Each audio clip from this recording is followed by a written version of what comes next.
On your first little piece of paper, I'm gonna have you draw like a circle as well as you can. It doesn't have to be perfect, okay? A triangle, and then you can draw kind of like a blobby shape, okay? Let's zoom this in. I'm gonna just show you a couple of different ways that you can shade using like Prismacolors and markers or just markers. It's up to you on how you'd like to shade, but I just wanna make sure you know how to. So you have your Prismacolors. Prismacolors are really nice. You can also use any colored pencils. I just wanted to provide these for you so that you can try a new material. With Prismas, you cannot sharpen them with a pencil sharpener, okay? It's super important that you use a handheld sharpener. I'm going to pass a couple of those out because I totally forgot. And you can sharpen it right into this metal tin, so you don't have to like keep going to the garbage. You can just kind of sharpen it into here and then dump it out once you're done.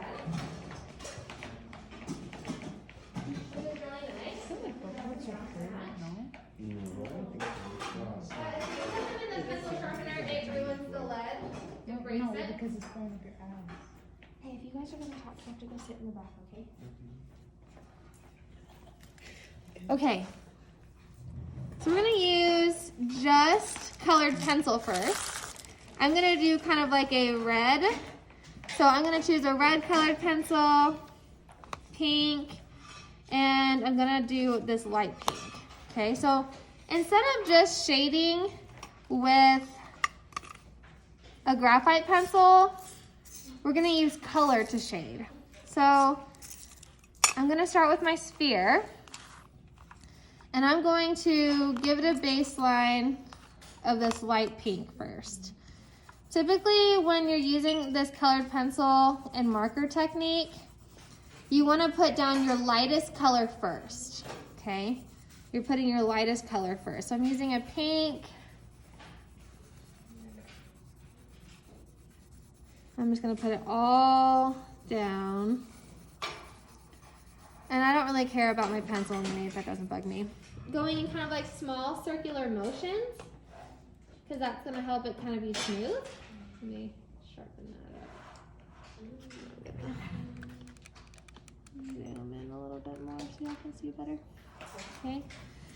And then notice I'm not pressing down as hard as I could. I'm kind of just laying down a base color, which is very light.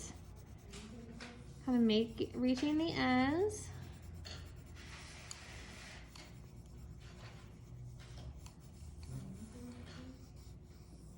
Okay. And then once I have that base color down, I can get my like medium color, which is like not my darkest color, but it's like a middle ground.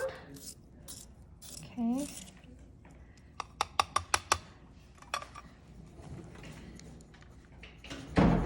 And I'm gonna pretend like my light source is to the left of my sphere. So I'm gonna just add like some darker areas towards like the middle, kind of in like a half moon shape. If you've had me for drawing, you've done a sphere before, or if you've taken any kind of drawing class, it's not uncommon to learn how to do value with the sphere. And then I can add my darkest area, which is this red here.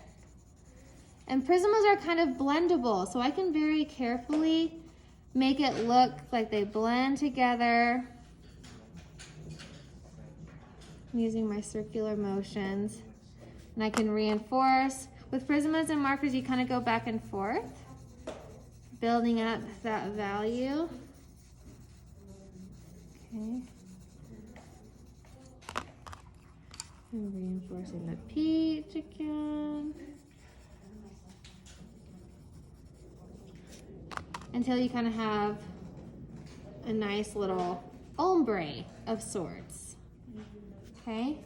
Give you a second to try that. But if you have 3 colored markers that are about the same, with a marker you're gonna get something that's a little bit more texturized. So say my light source is right here.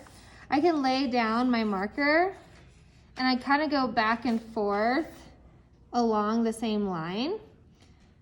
and just move my marker just a little bit to the side.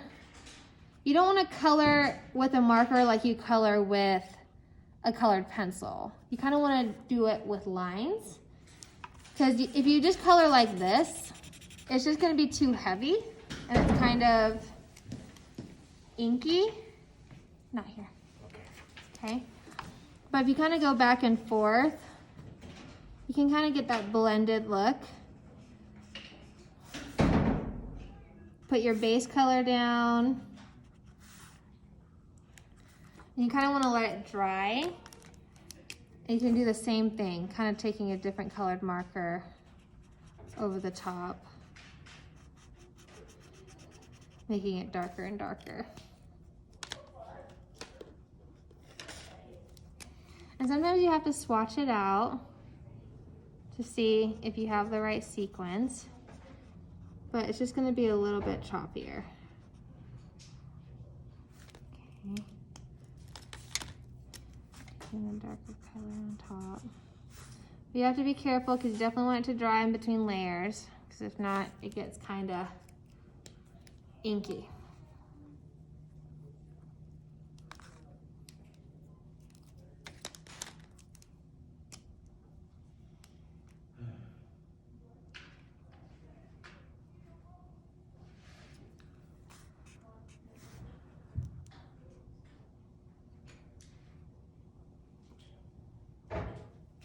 Do it. You can do kind of like a hybrid between the Prisma and the Crayola. So I'm gonna put down a layer of pink. And then I'm gonna use colored pencil right on top to kind of layer and add depth. Because I could easily just color this pink and call it done. But by adding colored pencil, I'm gonna just take it a little bit further and give some dimension to it. And I'll leave one half done so you can kind of see the difference. Okay, and of course I want to let it dry. But doing the colored pencil on top of the marker is really fun. It makes it look really nice. Definitely want it to be dry first though.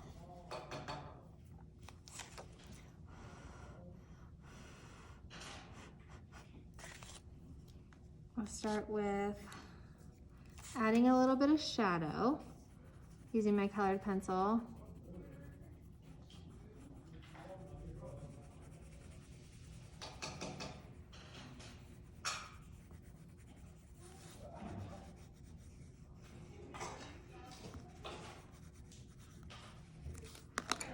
I'm taking the next color and shading it.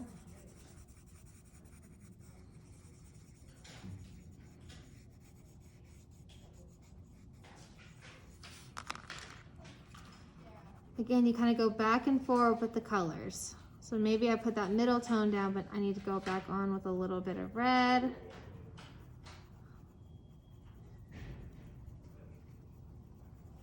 And just blend out that area.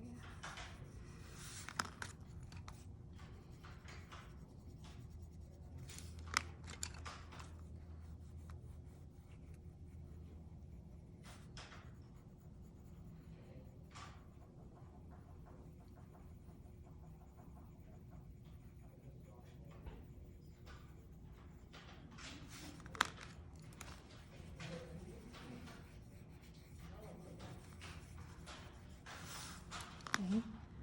You can see like from one side to another, that seems pretty flat, but there's a little bit more dimension on this side, right? A little bit more flat, a little bit more dimension, kind of taking it a step further. You know, you can start with marker. Maybe I like swatch out a little bit of color. Like what happens if you put the red down? And it's kind of just fun to experiment. Like how does the red change that pink?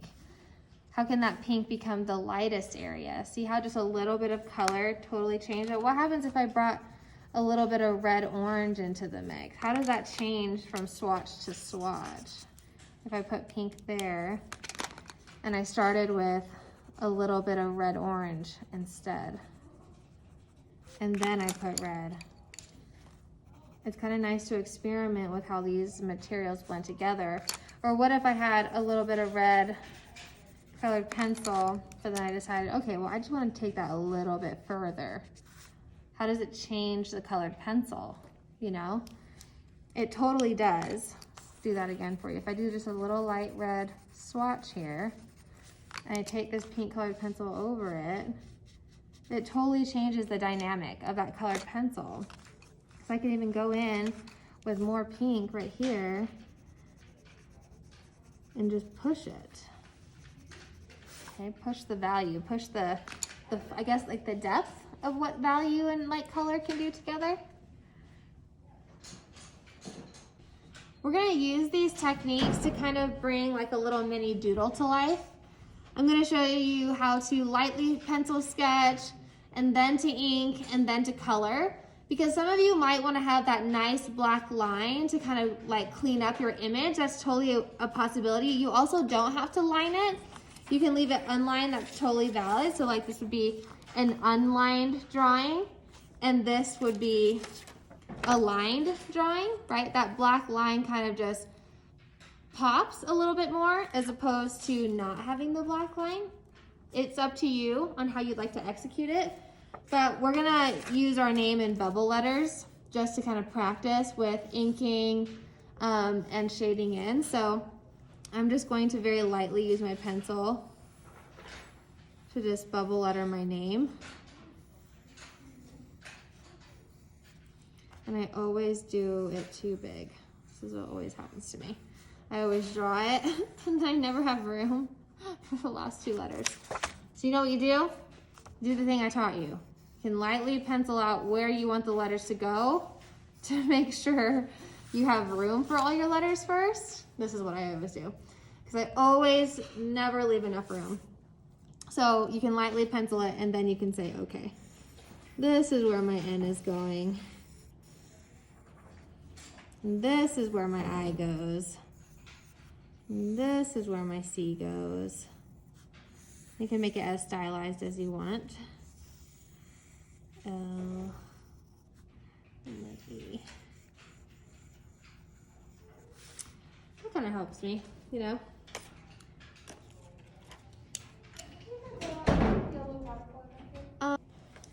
So then once you kind of have it drawn out and you know what you want to do, you can make it a little lighter. I kind of maybe made my pencil too dark. I'm gonna lighten it up a little.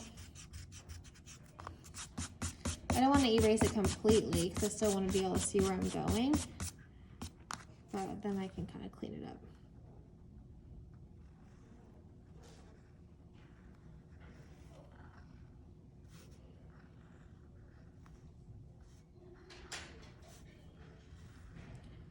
I feel like I never make my C's look very cute.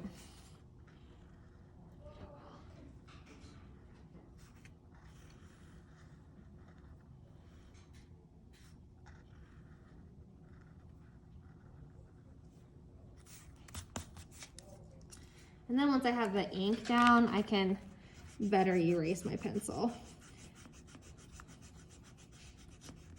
It definitely takes practice.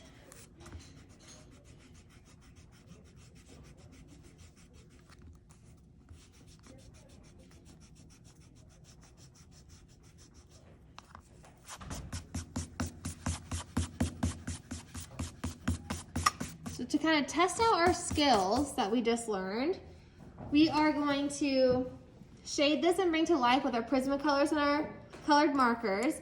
You have to decide where your light source is though. So I'm just gonna put mine here in kind of like maybe like the middle area, because I know that my light is going to hit these areas and then it will slowly get darker towards the bottom, okay? Determining our light source helps us determine where our value is going to sit, like where the core parts of our value are going to be, like where are the darkest areas, where is the lightest area? Am I gonna have little shadows existing under each of my letters, right? And we're thinking, this is our little practice round, but essentially we're learning how to color so that when we create our final drafts, we can get started, okay? I'm going to I think I'm gonna start with yellow. And you can come up and grab as many markers as you need. I'm just gonna kind of work as you all work. I'm gonna put down a little base of yellow. I'm just gonna start from there. And it doesn't have to be the same color that you layer. What happens when you put other colors on top of each other? Like, what if I were to put like orange on top of this yellow? Or if I wanted to do purple, what would that look like? Would it show up well? Would I need to use marker? It doesn't necessarily have to be in the same color family, but you do want to experiment and see how they'll relate to each other. Maybe I take my orange here, and I know that it's gonna be the lightest here, so it's probably gonna be dark on this side. Use my colored pencil.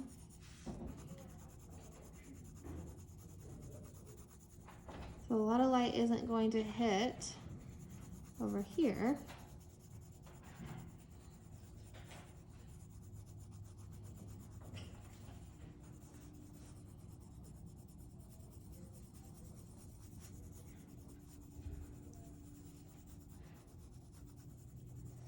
Okay, start with my base. Maybe I want to push it a little bit. Use this golden yellow. Take it a step further.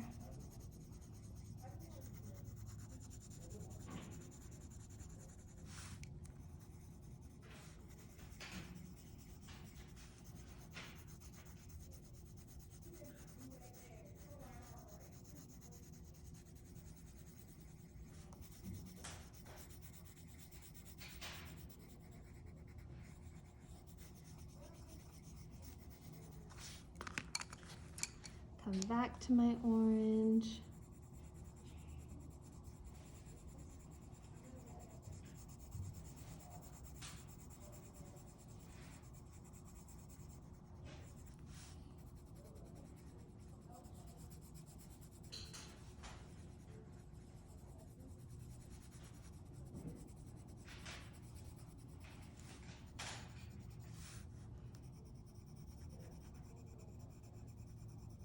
And you kind of just keep working it until you have the aesthetic that you want.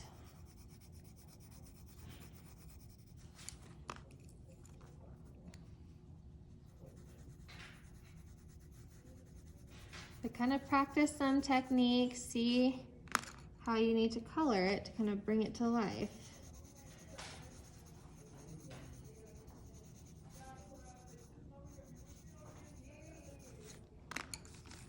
Use a little bit of white.